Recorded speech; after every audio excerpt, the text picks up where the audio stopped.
हरि ओम मा विश्वानि देव सवितर्दुरितानि पराशुभा जदभद्रं तन्न आशुभ।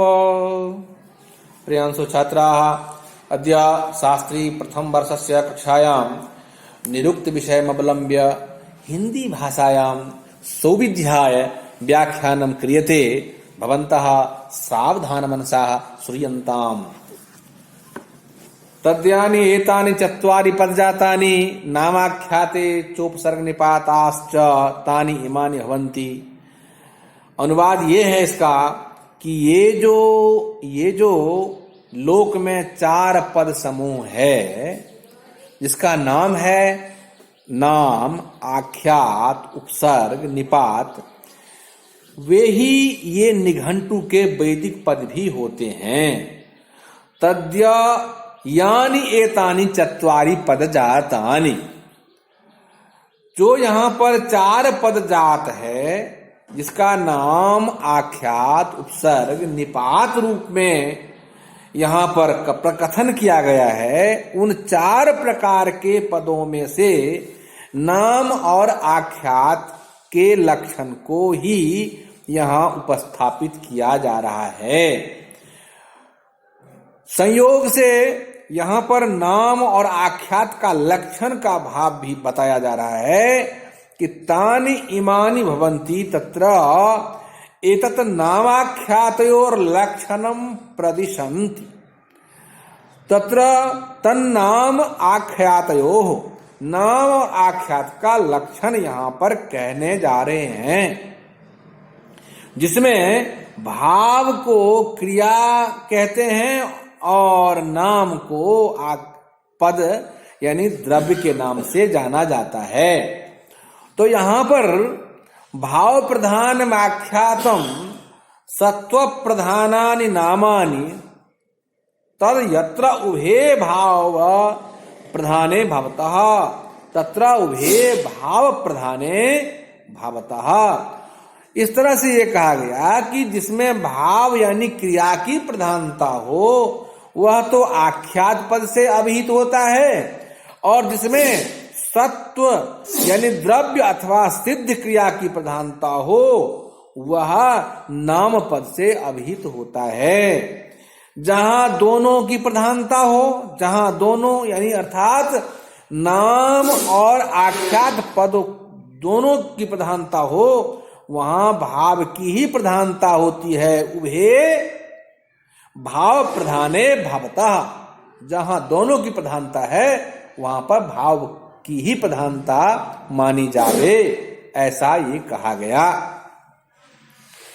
आगे पीछे के क्रम में होने वाले जो आदि से लेकर अंत तक के व्यापार समुदाय को जाता है, वह पकाता है, पचति, ब्रजति, पूर्वा परिभूतम भावम आख्यातेन आचष्टे ब्रजति पचति इति उपक्रम प्रभृति अववर्ग पर्यंतम इति प्रकथनेन कथ्यते।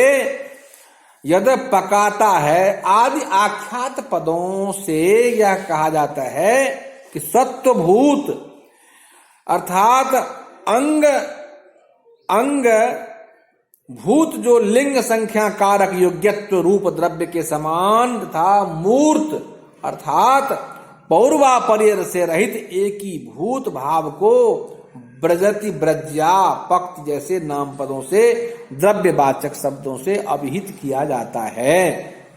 इस तरह से यहाँ पर ये कहा गया कि मूर्तम सत्वभूतम सत्व नाम भी, अर्थात जैसे अदह पद है, अदस शब्द का अदह पद है, अदस इदम आदि सर्वनाम पदों के द्वारा द्रव्यों का सामान्य रूप से निर्देश किया जाता है, और गौ, अश्व, पुरुष, हस्ती इत्यादि संज्ञावाचक शब्द से विशेष रूप से यहाँ पर किया जाता है।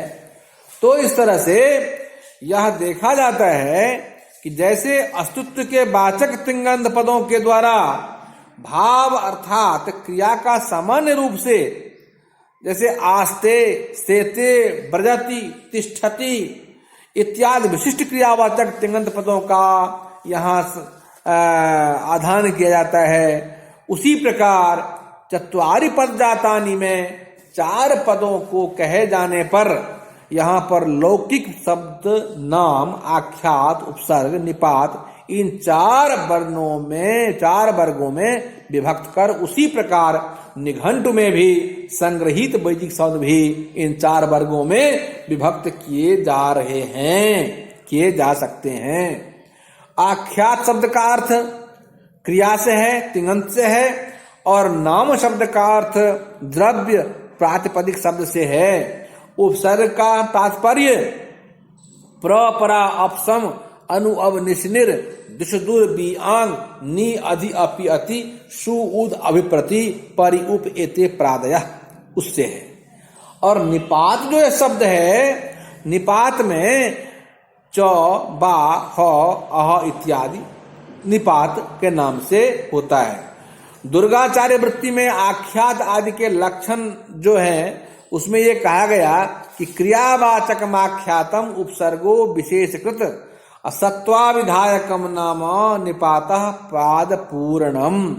केवल नाम का लक्षण इस प्रकार किया गया कि शब्देन उच्चारितेन यह येन द्रव्यम प्रतीयते तदक्षर विधौ युक्तम नामेत्याहुर्मनीषिणः। इस तरह से अष्टौ यत् प्रयुज्यन्ते नानार्थेषु विभक्तयः तन्नाम कवयः प्राहुर भेदे वचन लिंगयोः, ऐसा भी कहा गया नाम के बारे में। तो यहाँ पर भाव प्रधान आख्यातम सत्व प्रधानानि नामानि, यहाँ भाव प्रधानम में भाव पद का अर्थ क्रिया है, पचति गच्छति ब्रजति इत्यादि, और सत्व प्रधानानि में सत्व शब्द का अर्थ क्रिया से भिन्न द्रव्य का है, जिसमें पाकः गति आदि नाम पदों में पुल्लिंग, स्त्रीलिंग, नपुंसक लिंगों का तथा कारक विभक्तियों का योग भी लगा रहता है। इसी लिंग कारक आदि संबंध योग्यत्व को सत्व या द्रव्यांश भी कहते हैं।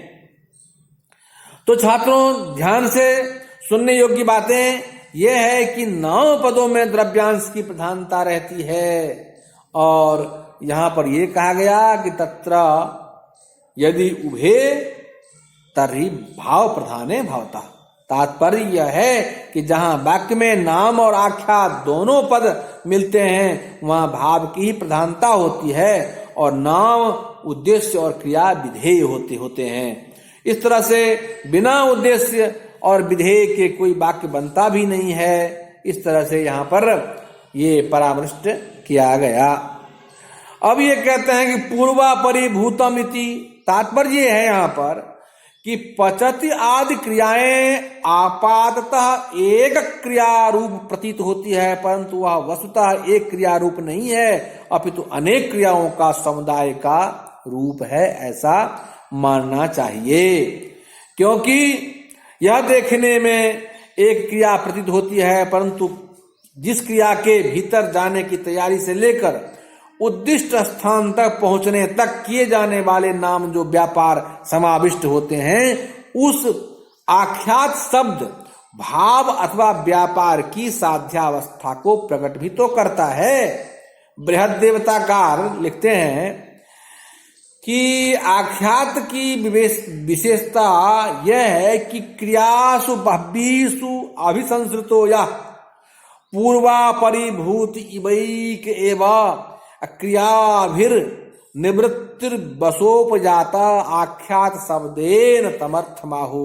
यह बृहद देवता के पहले अध्याय के जो 44वां श्लोक है प्रायः, उसमें ये कहा गया। अर्थात कहने का मतलब ये है कि आख्यात शब्द से उस क्रिया अर्थ को कहा जाता है जो अनेक अवान्तर क्रियाओं पर आश्रित होता है। क्रमबद्ध पूर्वा परिभूत को कहते हैं क्रमबद्ध। सा वह क्रिया प्रधान क्रिया के पूर्ण हो जाने पर ही निष्पन्न होता है। और नाम जो है, नाम शब्द भी कभी कभी भाव को कहते हैं, परंतु यह भाव पूर्वापरिभूत अर्थात साध्य न होकर सिद्ध होता है, अमूर्त न होकर मूर्त होता है, निष्पाद्य न होकर निष्पन्न होता है और यहाँ अपनी क्रमिकता को छोड़कर द्रव्य के समान हो जाता है। कहने का तात्पर्य यह है कि ब्रज्या पक्ति जैसे भाववाचक नाम शब्दों का प्रयोग करने पर क्रिया के प्रारंभ से लेकर अंत तक जो है वह अवस्था है, वह अपनी क्रमिकता को छोड़कर मूर्त एवं सत्व रूप बनकर प्रकट हो जाती है। इस तरह से वह क्रिया कृद्भि तो भावो द्रव्यवत प्रकाशते ऐसा कहा जाता है वहां पर। इस तरह से अब जो है अंतिम जो पद है, इसमें अंतिम पद ये है कि अदः इति सत्वानाम उपदेशः गौरस्वः पुरुषो हस्ति भवति भावस्य आस्ते सेते व्रयति। यहाँ पर अदः इति सत्वानाम उपदेशः, ये जो कहा गया यहाँ पर तात्पर्य ये है कि सत्व और भाव दोनों को सामान्य रूप से और विशेष रूप से निर्दिष्ट किया जा सकता है। द्रव्यों का सामान्य रूप से निर्देशन अदस इदम आदि सर्वनामों के द्वारा है और गौ अश्व आदि शब्दों का विशेष नाम लेकर उनका विशेष रूप से निर्देशित किया जाता है। इस तरह से अगर ये भी देखा जाए कि क्री भू या अस धातु का प्रयोग जब होता है तो इस नियम में भावति में अर्थात भू धातु के द्वारा क्रिया का सामान्य रूप से और आस्ते सेते आदि के प्रयोग के द्वारा विशेष रूप से निर्देशित किया जाता है। तो उस परिस्थिति में क्रियाभिर्निवृत्तिर वसोपजाता कृदंत शब्दाभिहितो यदा स्यात् संख्या विभक्ति व्ययलिंग युक्तो भावस् तदा द्रव्य मिबोपलक्ष्यः।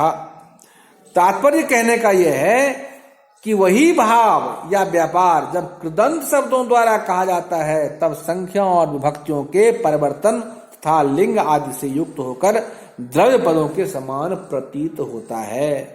तो द्रव्य में भी क्रिया की प्रधानता और क्रिया में भी द्रव्य की प्रधानता, यह कभी कभी पूर्वापरिभूत संपर्क संयोग से ऐसा हो जाता है।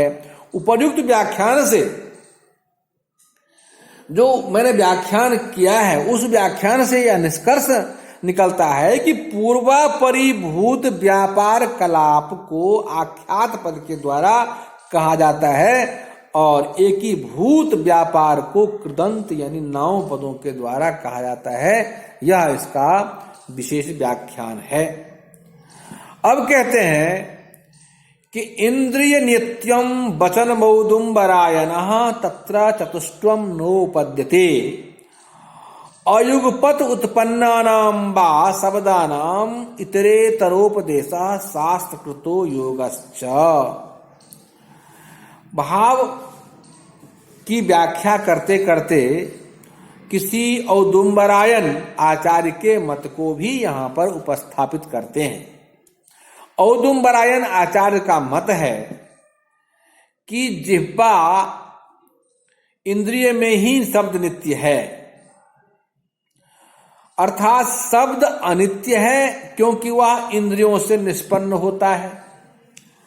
इंद्रिय अनित्वम वचनम औदुम्बरायन, इंद्रिय जो अनित्य है, इंद्रिय नित्यम वचनम औदुम्बराय, इंद्रिय में ही शब्द नित्य है ऐसा कहते हैं, अर्थात शब्द अनित्य है क्योंकि वह इंद्रिय से निष्पन्न होता है।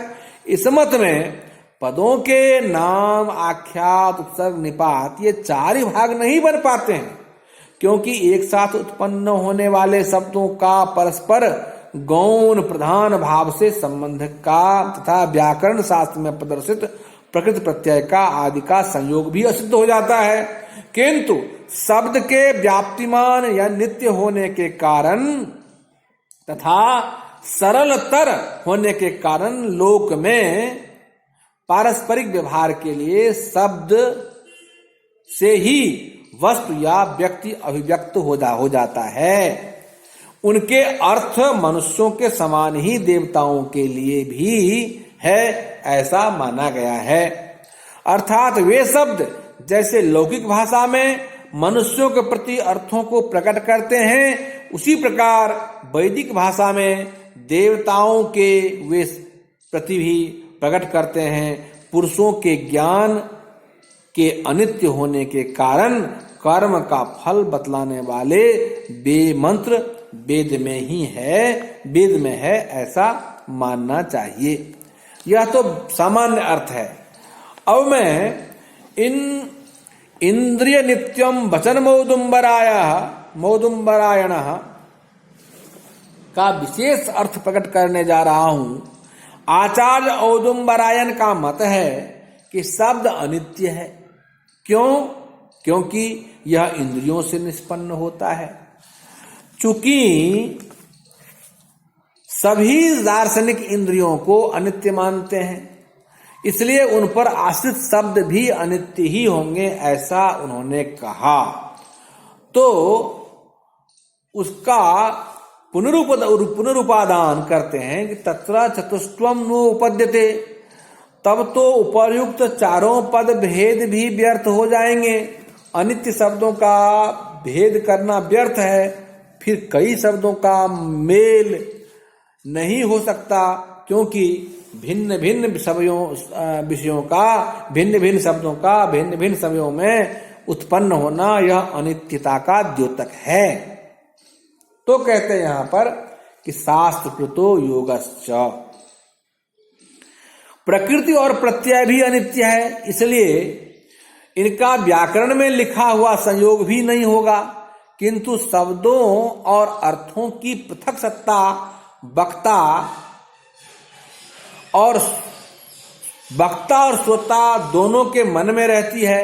शब्द के सुनने पर वही अर्थ जागृत होता है, भले ही वह शब्द वह समय तक शब्द की सत्ता न रहे।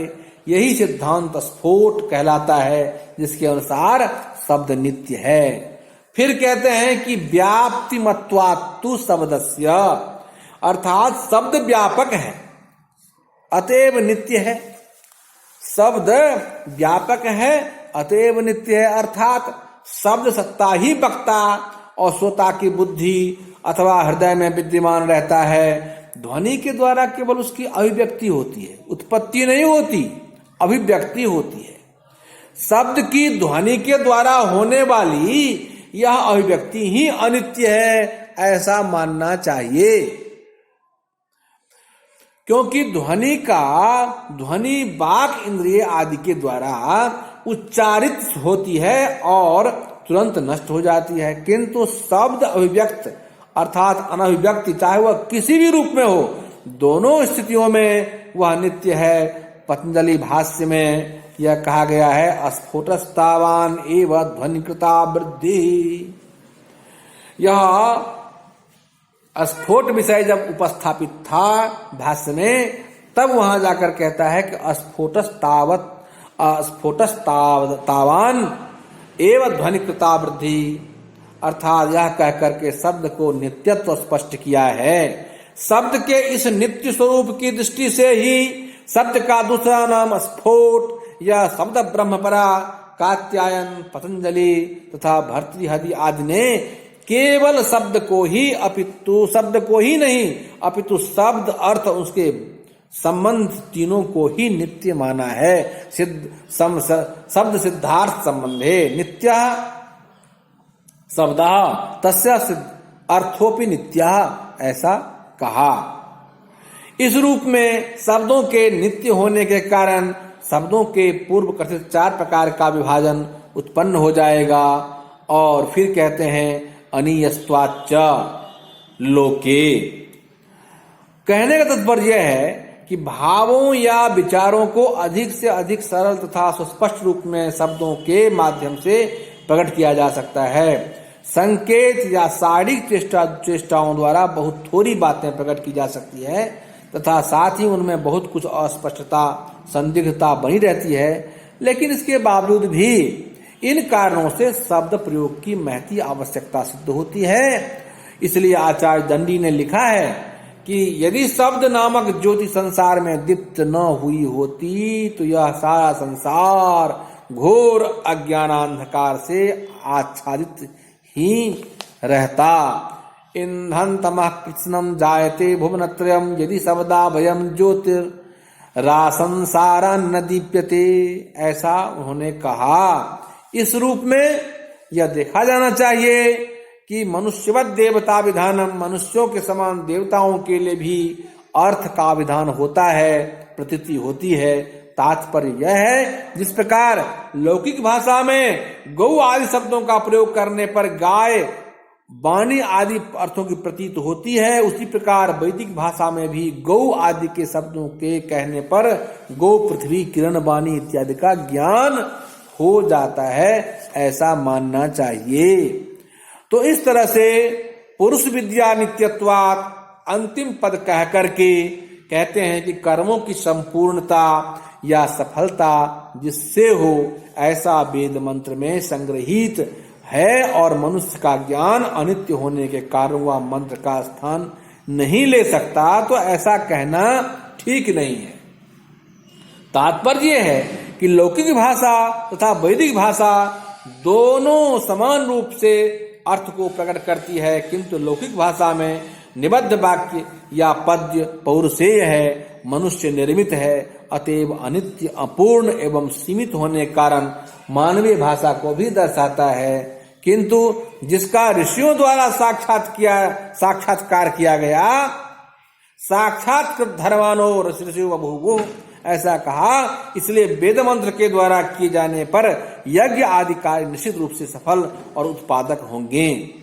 इस तरह से इतद वै यज्ञस्य समृद्धम यद रूप समृद्धम यद कर्म क्रियमानम ऋग यजुः अभिवदति, गोपद ब्राह्मण में ऐसा कहा गया। इस तरह से जो कार्य किया जा रहा है वह ऋग यजुः मंत्र के द्वारा अभिभूत है और शब्द का नित्यत्व यहाँ पर बताया गया। इसी संबंध में अब आगे की कक्षा में सर्वभाव विकारा भवन्ति वार्ष्यायनी, सर्वभाव जो विकार है वार्ष्यायनी के मत में उसको कहा जाएगा। यह कक्षा यहीं विराम लेती है और आगे की कक्षा हम आगे के दिन जो है रखेंगे, प्रस्तुत करेंगे। तब तक यह कक्षा विराम लेती है। धन्यवाद।